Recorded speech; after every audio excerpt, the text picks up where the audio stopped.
What is going on, everybody? Today we're going to be steering away from the Jeep stuff and moving into the Ford truck stuff. On this Ford, I got the deathwobble. I've already replaced tie rods and the track bar and the ball joint for the track bar. So I'm going to be taking care of that. We're going to be moving into, I'm going to just put a custom Panhard bar, track bar in there. The track bar that's in here has the ball joint style, and I'm going to insert a video that will show you how much it's moving, and I don't think it should be doing that. And then after the video, I'll take it on test drive for about a week, and then if it solves my problem, I'll make sure to put that in here. And before we get actually into it, I am going to be doing welding and bending tubing that I got. I'm using Heim joints on each end, and then 2" by 1.5" ID for the track bar. So if this is not something you do, if you have a buddy or something like that, then you'll have to get them to do it. But it is going to involve a little bit of fabrication throughout this process, just to let you guys know. But now let's get into it. Alright, so as you can see, the track bar slash panel bar is coming down, and there's play once the wheels turn between the axle and it, and that's what's causing that uneven movement once you hit a pothole or something. And then on the other side, you can see it has a little bit play in the bushing. This could be caused by a loose bolt or just a bad bushing, and this could also be causing it. Now we're at the truck. We got our track bar right here. We're going to go ahead and just remove each side.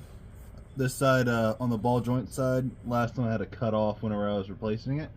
But hopefully, since it's a little newer, it should pop right off. And this side's just got one bolt sticking through.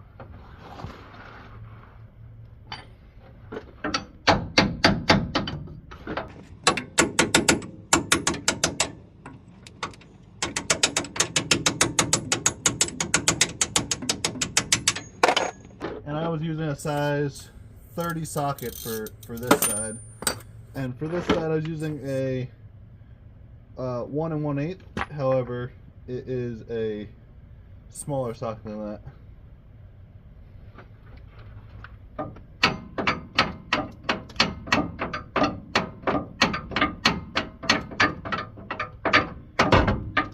Alright, there's that side. Now we've got to pop the other side off. Alright, so I was able to get the old track bar off. I had to just heat it up a little bit, and then I hit it with a hammer from the inside. And you see I still got my linkages all connected because I wanted to see the clearance of them. This is the bracket I'm using. I got it off Barnes 4-wheel drive, along with all the Heim joints and everything else that I'm using for this build. So, looking at the geometry of the suspension, most ideally, I should be cutting this bracket off and just placing this in its spot. Basically putting it here and sliding it back into where the original mounted it in. However, I really don't want to cut this off just in case this doesn't work out or anything like that. I'd rather just cut this old bracket, this bracket off if it doesn't work, to go back to stock suspension, retaining this, compared to if I were to cut that off, I have to reattach that somehow.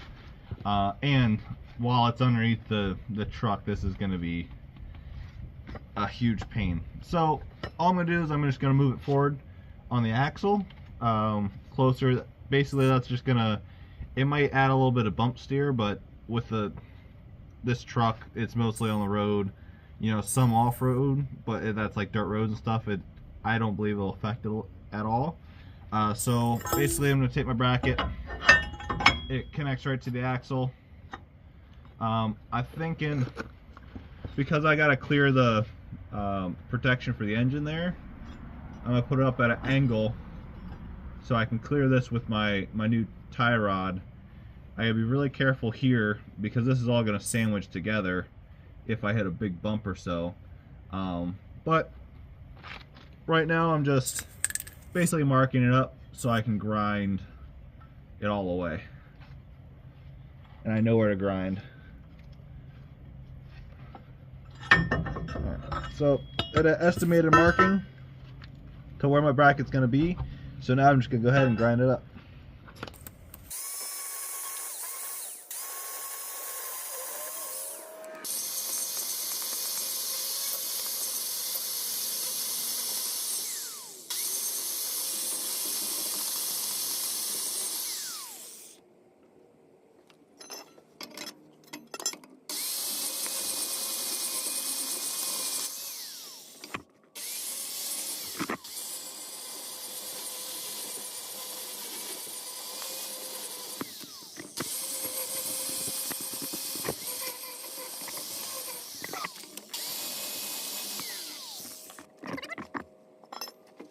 that's done, I'm gonna make sure I got all the spots for my bracket. It looks like I did. We go a little higher on that side for this part of my bracket. Okay, that was pretty good. Now I'm just gonna go ahead and clean my bracket up.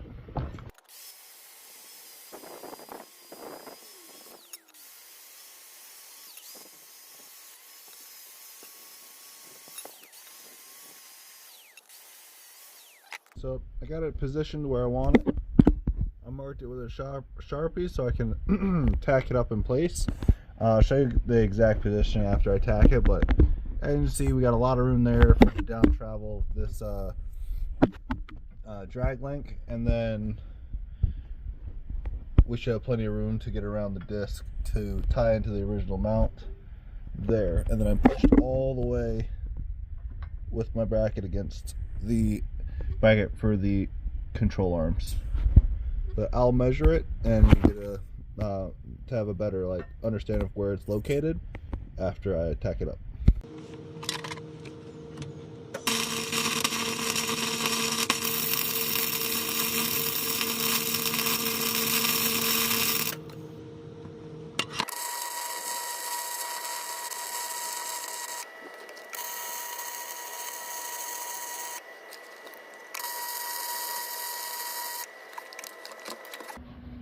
Alright, now that's tacked in place.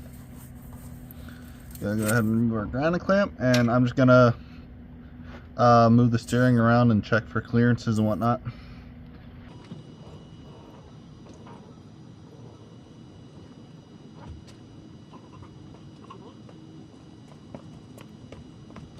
Now we're far away from it, so at a full stop scenario, will not be a problem.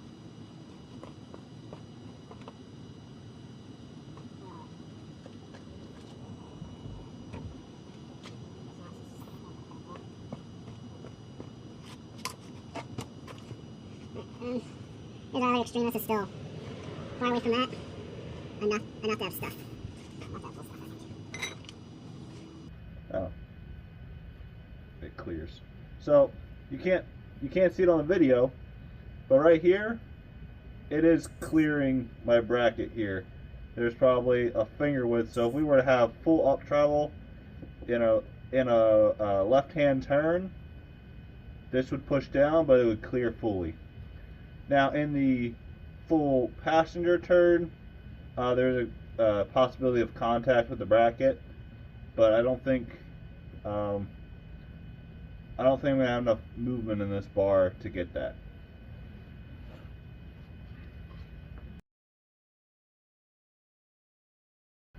Honestly, even looking at it right here, at a full turn, it's maybe pretty much. So you have a couple inches of this. So, but realistically, your up travel won't send it in, especially because the track bar is faced in more. It should be okay. And let's face it, we're not jumping the truck, so most of your up travel is going to be limited to about here on the bump stop, not all the way up like you would like a Jeep or something like that. But alright, I think I'm going to throw Heim joints in and see where we go. Alright, so before I move on to put the Heim joints in, I just got an angle on my bracket here. So basically, I pulled it into 45 degrees facing downward, and then that gives me enough clearance everywhere. And then I pushed the wing here pretty much just all the way to the bracket, as you can see. So I'm not gonna take a measurement after the video. Motorcycle.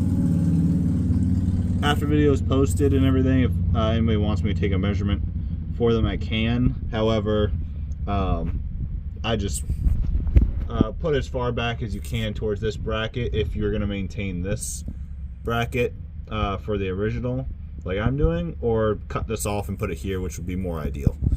But my thing's at 45 degrees, and so you should be fine there.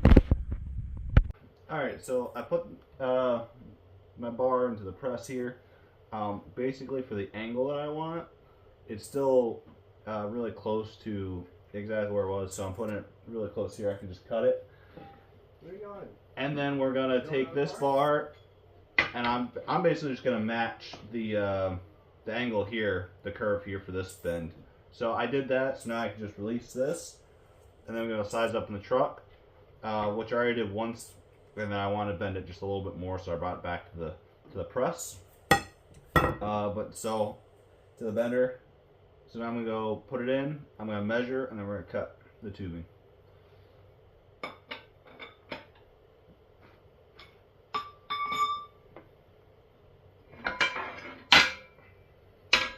So this is what I finished out with, a nice bend in there. And then I can cut some off of this if I want to bring that bend closer to this side. So I went ahead to the truck.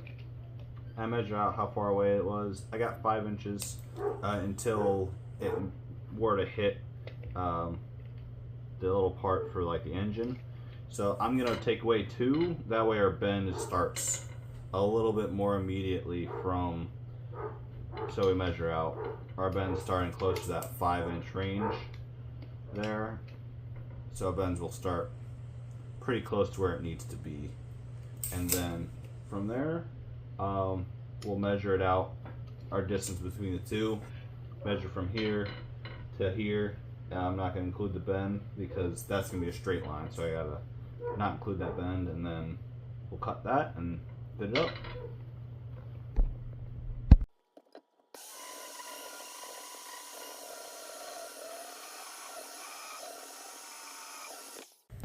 So I measured out, I got 26 inches, Heim joint end. So I just measured it flat from the center of the tubing and then flat out. We have some adjustment there, so.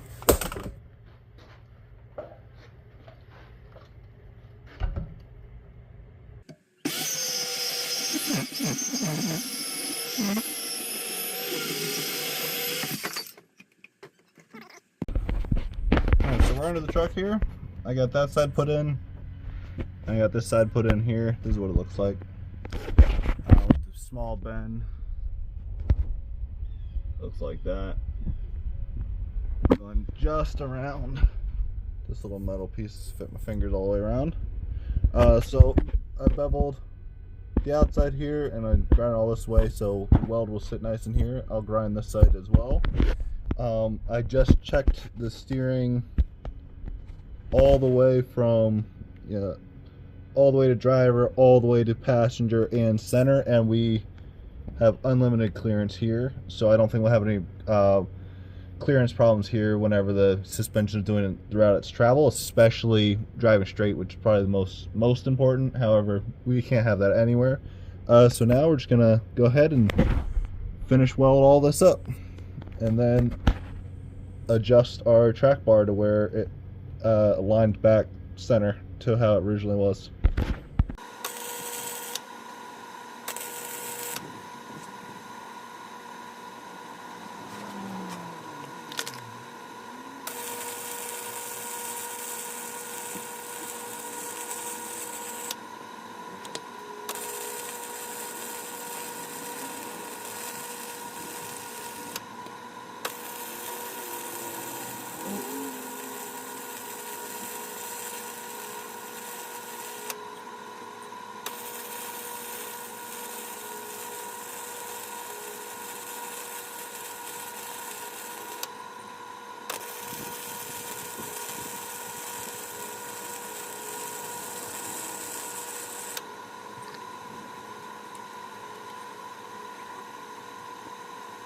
Alright, so I skipped a few parts of me painting and whatnot, but basically I finished welding. So I finished welded the bracket on here, and then I finished welded the Heim joints. The way I do the Heim joints is I put on one's on like one side is on a 4x4 and the other one's on like a 2x4 to like give it an angle. That way when you're welding, the splatter kind of runs off of the tube instead of trying to go back into like the threads of the Heim joint. I don't thread it in because I don't want to seize the Heim joint in there. So I just make sure to thread it in after, and I let it cool, and I've never had a problem doing that. but I'm about to show you the finished project. I got it bolted in. I just need to torque the bolts down, which I'll get the torque spec for the bolts I'm using, which is 3/4 inch. I have a nice sheet that I got off Amazon that tells you all the torque specs and everything. But basically, to center the frame over the axle, because I'm doing a custom bar, I just took measurements off the spring coils and the C's of the axle, and then compared it to the frame on each side, and I just used a ratchet strap and adjusted it until it was centered on that axle. Make sure the body's level and the axle's level while doing that, and then just adjust the Heim joints out until it was good to go. But let me show you the finished project here.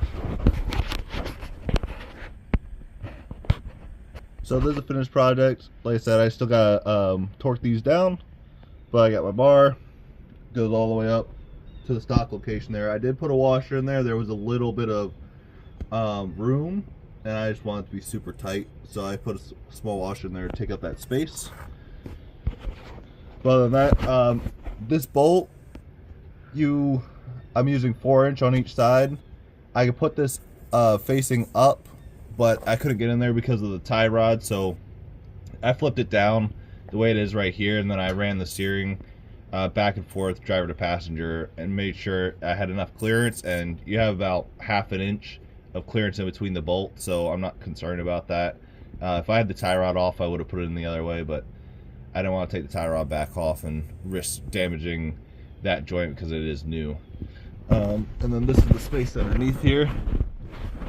As you see, plenty of room here in between the engine bar. Now, it does have a little bit of play, as Heim joints will,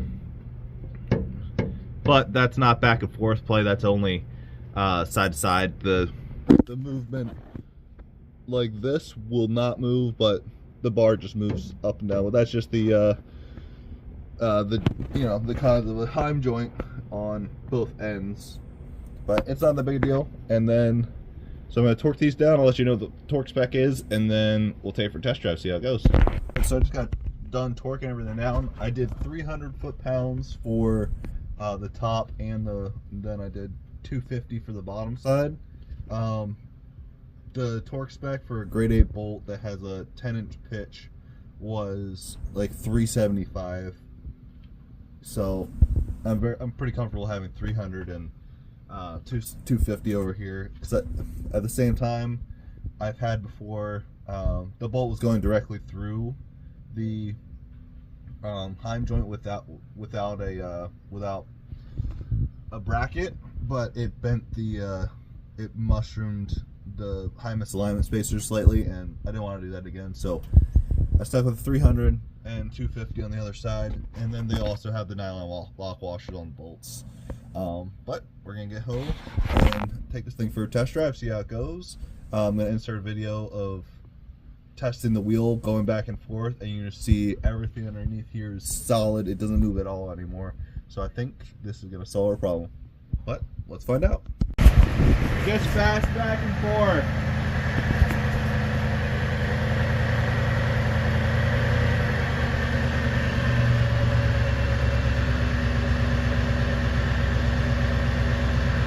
Just like really aggressively.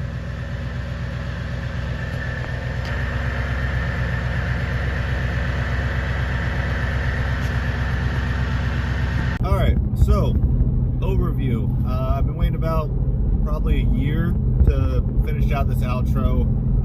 I did the truck. My first test drive, I hit a bump on an overpass, sent me into a small death wobble, but like very controllable, where it didn't really feel like it almost felt like I could keep driving. There's just like a strong vibration. I was able to slow down a little bit, and it went away.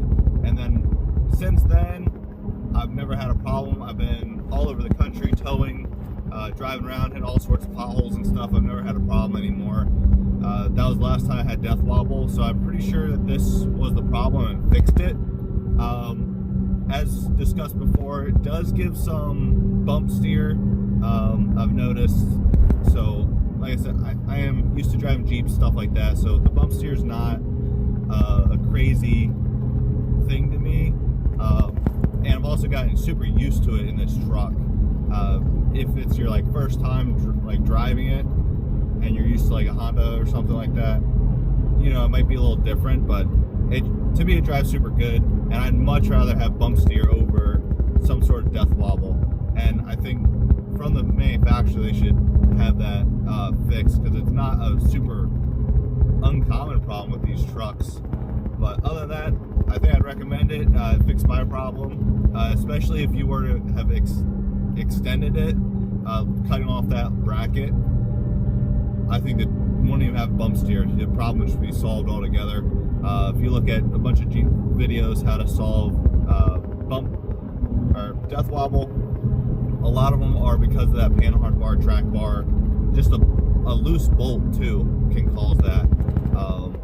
So make sure, if you want to try tightening your nuts before to spec prior to doing this whole thing, that could just be as simply as your problem. So definitely recommend it. If you enjoyed the video, give it a thumbs up. If you have any questions, leave them down in the comments below. I'll try to get to them. And I hope you enjoyed the video. See you next time.